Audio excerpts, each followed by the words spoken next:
पुराने शहर के बाहर एक उजड़ा हुआ हवेली थी, जहाँ कोई सूरज ढलने के बाद जाने की हिम्मत तक नहीं करता था। लोग कहते थे कि वहाँ रात को किसी के रोने की आवाज आती है। एक दिन आरव, जो डर को मजाक समझता था, उस हवेली में जाने का फैसला करता है। जैसे ही वह अंदर कदम रखता है, दरवाजा अपने आप बंद हो जाता है।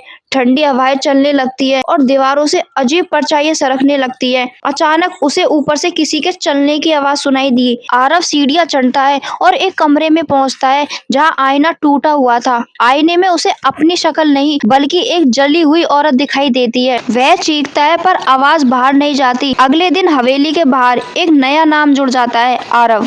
आरव का नाम जुड़ने के बाद हवेली और ज्यादा खामोश हो गई। लेकिन सच यह था कि आरव मरा नहीं था। उसकी आत्मा उस जली हुई औरत के साथ हवेली में कैद हो चुकी थी। वह औरत कभी उस हवेली की मालकिन थी, जिसे जिंदा जलाया गया था। अब वह हवेली में अकेली नहीं थी। हर रात आरव को एक ही सपना आता था, आग, चीखें और बंद दरवाजे। धीरे धीरे उसकी आवाज भी हवेली की दीवारों में गूंजने लगी।